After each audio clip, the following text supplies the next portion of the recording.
Hello and welcome to I-24 News Sports Weekend Edition with some of the best stories we had in our magazine this past week. We begin with a Boston Marathon that was run on Monday for the 118th time, but it was a different marathon than any other of the previous 117, as it was the first time it was held after last year's bombings. Ori Baum with a story of a marathon that this time was much more than just a race. The tragic events that shook the world, the city of Boston was ready to get back in shape and host its annual marathon. The 118th edition of the Boston Marathon had to deal with the shadow of its predecessor, as the 2013 marathon was struck by 2 bombing attacks, killing 3 people and injuring 264 others. Following those attacks, security measures and preparations were on a high note, with more than 3,500 policemen guarding the city's streets, an amount doubled from last year's race. The bombings have definitely took their toll on the city, leaving an impact for years to come. I felt compelled. I live in Boston, and the bombing last year affected all of us here. And we learned that it affected not only the city, but the state, the country, and in fact, the world. Despite the heavy security and the bad memories, the feeling in Boston was optimistic, as more than 35,000 people from all over the world came to show their support for the proud city and compete in the marathon. A day before the marathon, some of the runners gathered at the city's Old South Church to celebrate the annual Easter Sunday, most likely praying for a safe and secured race. After a moment of silence for the victims of 2013, it was time to finally kick off the marathon. Kenya's Rita Jeptu, who won the women's marathon in 2013, successfully defended her title, setting a new course record of 2 hours, 18 minutes, and 57 seconds, and became a 3-time champion after also winning the event back in 2006. For Jeptu, this one was special, after last year's celebrations were tampered by the deadly attacks. I decided to come here in Boston to run again, to support people here in Boston and to show people here in Boston we are together. On the men's front, Meb Keflezighi delighted the home crowd, becoming the first American male runner to win the Boston Marathon for the first time since 1983, setting a time of 2 hours, 8 minutes, and 37 seconds. The Eritrea-born Keflezighi, who came to the United States as a teenage refugee, was extra motivated to win after seeing the attacks last year. Kept thinking, Boston strong, Meb strong, give it everything you have, and if I get beat it, that's it. But at the same time, I want to be able to finish strong. The 2014 Boston Marathon was an extremely emotional one, as many runners finished the race in tears. But this time, these were tears of joy and relief, as the marathon kept the motto of its hosting city, staying strong, showing that nothing can keep Boston and its runners down. And here with us in the studio is I-24 News reporter Merav Savir. Hi, Merav. Hi, Jonathan. So, Merav, obviously this was a very, very big deal for Boston, showing that despite everything, this still is one of the greatest marathons in the U.S. and worldwide. It was a huge day for Boston, and it really showed, you know what, even everything we went through that day, the weekend after with the whole chase for the 2 brothers and everything that happened during the last year, they came through Boston strong. What they've been saying all year, we are Boston, it is Boston strong, and they really united. And they united with 35,000 people from around the world, and they did this. Even people who said they may be nervous of running again, and they found backpacks there last week after the 1-year anniversary. They came through and they did this, and they were able to come out of this better. And it was a very, very successful marathon. And I've actually spoken to a girl who ran last year, was 70 yards away from when the explosions went off. This was one of the greatest marathons in Boston, despite everything. And she said she had so much fun. And that's what you want to hear, is people come out of this and say, even though all this has happened, we really had a great time. We were here together, we're resilient, and we made it through. And what could be better for the U.S. to have their own winner for the first time since 1983, more than 30 years, and then Meb Keflezighi comes as the winner. If there was any need for patriotism, that was it. And Americans don't need much need for patriotism. Any chance you give them to chant USA, they're going to do it. And when that message flashed on the screen during the Boston Red Sox game, everybody started chanting USA. It is the ultimate slap in the face for what happened last year. And not only that, he is an immigrant American, and he was able to come through and show, unlike the two bombers last year who were immigrants who never adapted to the U.S., he came through and he showed, this is the American dream. I came here. I became a runner since I got here. I came and I worked hard and I succeeded. What could be more American than that? And it's so against the hatred. They came in last year, the two brothers, and they were so anti-U.S. They're immigrants, and now you see an immigrant come through and say, I'm an American. I won this race not only for the people who passed away last year, the survivors of last year, but for my country. And that was really the ultimate slap in the face. And now the question is, what's going to happen in the years to come? It's obviously this year, though the bombings and the remembrance they were bigger than the race itself. What should we look for in years to come? Is still the remembrance going to be as big, or it's going to be back to be another race just like it was in previous to 2013? I think over the past week, we passed the emotional high, and that's as high as it's going to be. Obviously, the year after, it's going to be the strongest. People are going to be remembering it for the first time, talking to the survivors who are really telling their story of what happened to them that day and since that day. I think in years to come, it's going to become less and less about the bombings themselves. Yes, we're going to hear about it. We're going to have a 10-year anniversary. It's always going to be there, but it's not going to be as big as this. But it's not going to be as strong. It's not going to be nearly as emotional. And over the years, it's going to become more about the race again and less about Boston Strong. Very interesting to see. Merav Savir, thank you very much. Thank you. Now to a different story. The recent punishment FIFA handed to Barcelona, banning the club from making transfers until next summer, brought once again the subject of young players to the headlines. The big clubs are signing players as young as 9 and 10.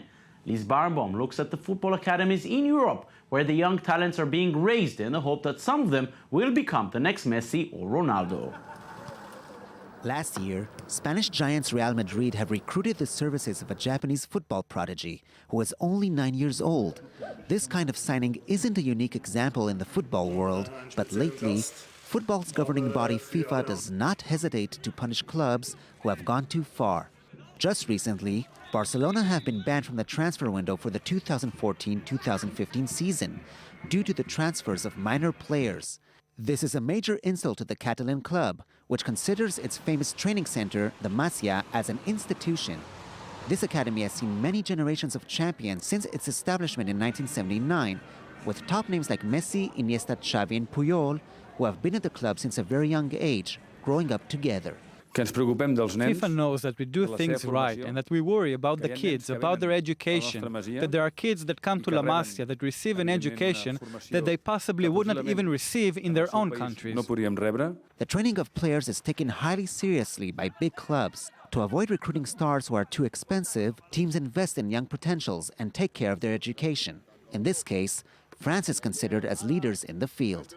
In France, the footballers can start their training from the age of 15, as they follow a sports training and academic curriculum. When they are 20 years old, they are authorized to sign a professional contract. However, just 20% of young footballers manage to become professional. In France, we have the ability to train young people who arrive at the highest level. This obviously confirms that France has excellent training methods. Although the French training is considered effective, many of its young talents often leave abroad.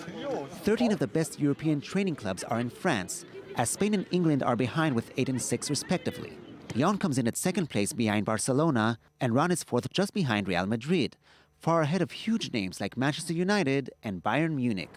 Germany is the country that has committed the most in the training of young players. In order to revive its national team, the 36 German professional clubs are forced to invest in this area. This kind of policy has helped talents like Mario Götze and Bastian Schweinsteiger to emerge, as these initiatives have created followers. Sometimes European clubs organize partnerships with another country for recruiting sources. This is the case of Barcelona, which has opened a football academy in Warsaw. After screening them, we chose 650 children. These young talents will train for 1 to 6 years, depending on their age. In Africa, football academies are numerous and are often used to save children from poverty and make them reintegrate in the school system. I see many children who come from the poor areas who have a real passion for football. I said to myself, why not use that to get the kids onto the path to school? Because many don't go. They're from poor backgrounds. Football is more than technical training and competitions. It is often a sport that can determine the fate of the young people who play it. Barcelona's punishment was already suspended this week, but the message was sent. It's important to raise the kids, but we have to be very careful when they transfer from club to club. Now to Michael Phelps, the most decorated Olympian of all times, who announced his comeback from retirement. The question to be asked now is if this will be a successful comeback. Yes, Michael Jordan came back to win another 3 championship rings, but it's not always like that. Lise Barenboim reminds us of some other comeback stories. Not all of them were happy. Michael Phelps is back in the headlines and back in the swimming pool. After retiring in 2012, the 22-time Olympic medalist has announced his comeback. There he is. Ian Thorpe, another swimming great, also attempted a comeback in 2011, but failed to qualify for the 2012 London Olympic Games. Since then, he has become a shadow of his former self. Swimming is the sport of choice for comebacks.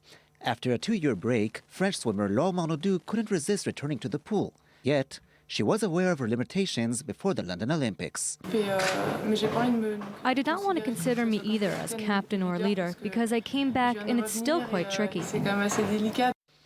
However, Manodou decided to call it quits in 2013 due to her pregnancy. On the other hand, some have succeeded in their comebacks.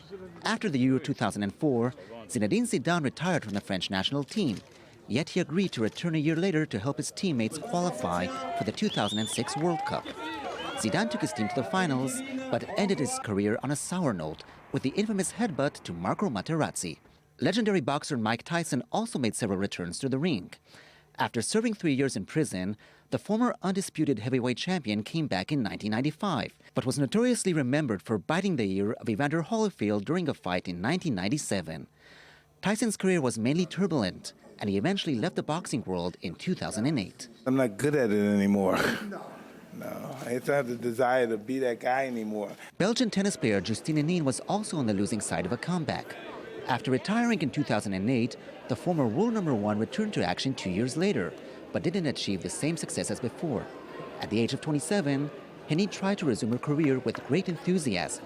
The road is still long, but I think that's what I like, the big challenges. I think that's part of my personality, to put myself in danger. An elbow injury did not give Henin the chance to regain her confidence, and she retired for good in 2011. For others, a comeback is the last chance for career resurrection.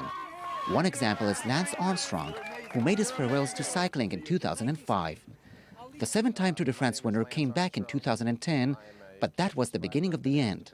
In 2013, he finally admitted about using performance enhancement drugs throughout his career in an interview to Oprah Winfrey. The accusation and the alleged proof that they say that I doped after my comeback is not true. The last time I crossed the line, that line, was 2005. Today, Armstrong is disgraced and stripped of his titles. Yet, there are others who always hop back in the saddle. This is the case of Diego Armando Maradona, who during the 1994 World Cup in the United States tested positive for drug use. But 14 years later, Maradona came back, this time as the manager of his beloved Argentina. It seems like just when they are supposed to end, some sports careers actually start again. And with us in the studio is I-24 News reporter Danny Swibel. Hi, Danny. How you doing today? Fine, thank you. Danny, this guy has 18 gold medals, 22 medals overall. You're the most successful Olympian ever. Why? What do you have to come back for? How can you go over that? Once you've had that level of glory in your life, and I mean, he's the Michael Jordan of his sport of swimming. So once you've had that glory to go into the normal world without that kind of high, you can never go back into that world. He can go on, he has enough money, he can go on vacation now for the rest of his life, even if he lives up to 120. He could, but he won't. Obviously, he got the board bug, so yes, he wants to live up to the days of Beijing. When he actually went to London, he had dropped off a bit, but still a competitor. I mean, let's face it, this guy is still young. He's 28 years old, I believe. He can do it. He could still do it, but the thing is, I definitely don't think he will. Just once you've been out of it a little bit, you're starting to get older, I just don't think he'll do it, but just, he believes he can, so he's going to do it, and hopefully can get to that spot again. You've mentioned Michael Jordan. His first comeback was very good. He won another 3 championships after that, but not all comebacks are like this. Yet Michael Phelps is the Michael Jordan of swimming. he can do it. Physically, he can do it. That's the thing. I think he can do it. You know, when Michael Jordan came back, first of all, I'm very glad he came back that first time. He ended up going on to win 3 more championships. It was absolutely amazing. Really stepped up his game. But then Michael Jordan made another comeback on top of that, which did not turn out so well. There was a Washington and a Charlotte and a CEO and an owner. It was a little bit sloppy, a little bit ugly. So hopefully Michael Phelps, again, very young guy, still has that spirit of intensity. So hopefully he could step up to that level. But it always is a sad story when these guys do not, unfortunately. Yeah, well, we're yet to see if this comeback is going to be successful or not. Interesting, this will be for sure. Danny Zweibel, thank you very much for joining us. Thanks so much. And that's it for this weekend edition. Don't forget you can watch this and every other show on our website at i24news.tv. We're also on Facebook and on Twitter. Enjoy the rest of your weekend and don't forget to tune in anytime to i24news.tv. Thank you very much. Bye-bye.